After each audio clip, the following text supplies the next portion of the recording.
Olá, bem-vindo a mais um vídeo do canal Psiquismos. E hoje vamos dar continuidade aos vídeos sobre o sono. Entendido que o sono é um estado do sistema nervoso importante para o nosso funcionamento, influenciando até mesmo na vigília, vamos entender o porquê dessa importância. Bem, antes disso nós temos que ver uma coisa.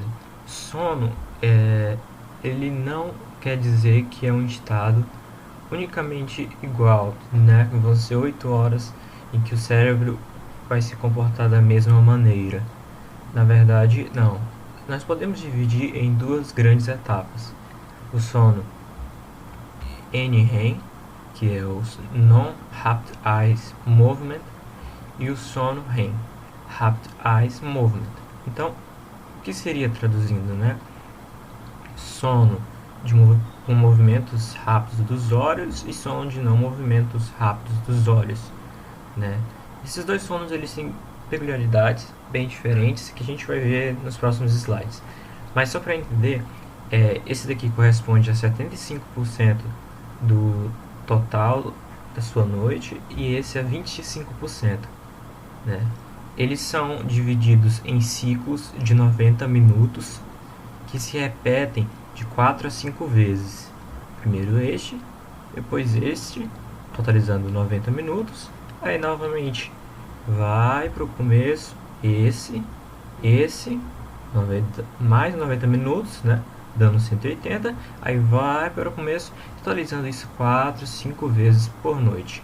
Se você calcular isso, dá mais ou menos...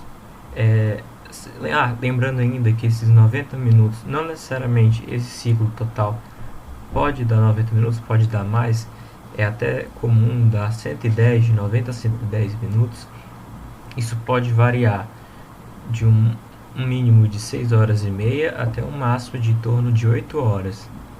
Por isso que normalmente essas são as horas recomendadas. Então, quais serão as três principais funções do sono, né? Como uma função adaptativa, o sono teria uma função de economizar energia. Por exemplo, pensando num animal que é uma presa fácil à noite, né? Ele já estaria preservando, né, energia, preservando o corpo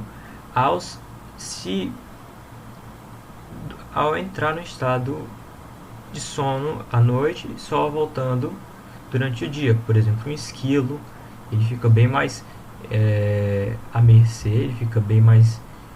é uma vítima muito mais fácil de, por exemplo, uma raposa ou uma coruja à noite do que durante o dia. E como isso se aplicaria agora aos seres humanos agora? Seria tipo, essa ideia do esquilo poderia ser como se fosse uma pequena hibernação, né? Para evitar um período mais exaustivo, né? Ele ficaria ali, entrava no estado de sono, que economizaria energia, gastaria pouca energia e voltava à sua atividade no dia seguinte. Isso nos seres humanos se daria na forma economizando energia. Nós teríamos que consumir muito mais alimentos, como foi visto com aquele experimento do rato, né, que os ratos começaram a comer muito mais comidas e mesmo assim continuavam entrando em feridas, né, se machucando e tal, não recuperava. Então nós mesmos, se tivesse que viver aquele 1/3 a mais de vida, né, que é o correspondente ao sono, a gente gastaria muito mais energia. Outra coisa também que o sono tem de papel de importância é a recuperação do organismo. Bem, aqui fica num ponto até um tanto bem que é importante comentar, porque entra em questão o que estaria sendo recuperado, né? Estaria sendo recuperado como quando a gente come um alimento ou como quando a gente bebe água, estariam recuperando essas energias, ou como se recuperasse de uma ferida, de um machucado. Como se daria essa recuperação? Tem uma substância específica? Bem, várias substâncias variam aí durante a noite no sono, vários neurotransmissores, neuromoduladores e hormônios estão envolvidos nisso. Mas isso a gente vai ver um pouco mais pra frente. Mas, de uma maneira geral, existe as áreas do córtex cerebral, existem algumas que só conseguem recuperar mesmo durante o sono.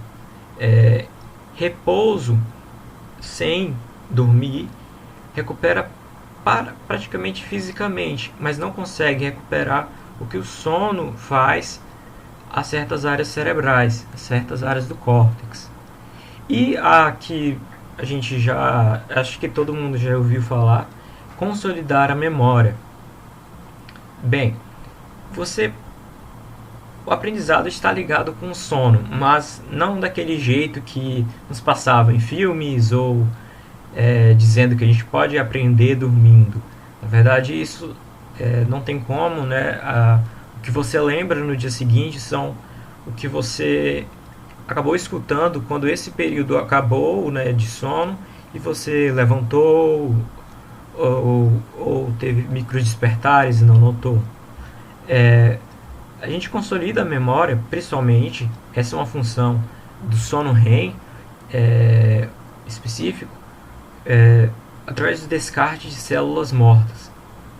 Como isso funciona? A gente elimina exatamente o que é menos importante, o que foi menos importante naquele dia, e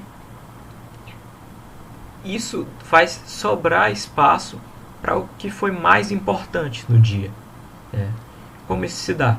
Bem, a gente vai ver os neurotransmissores envolvidos, como é que funciona o mecanismo um pouco no próximo vídeo, talvez, mas chega em um certo momento do sono que o GABA, neurotransmissor GABA, né, ele é liberado, né, e ele acaba enfraquecendo as ligações entre os neurônios que formam as memórias, né? As memórias são sinapses, que são as ligações entre os neurônios, e ele acaba enfraquecendo as ligações mais fracas, né? O GABA é o principal neurotransmissor inibitório, né? Então ele consegue inibir as ligações mais fracas e assim abre espaço para outras lembranças.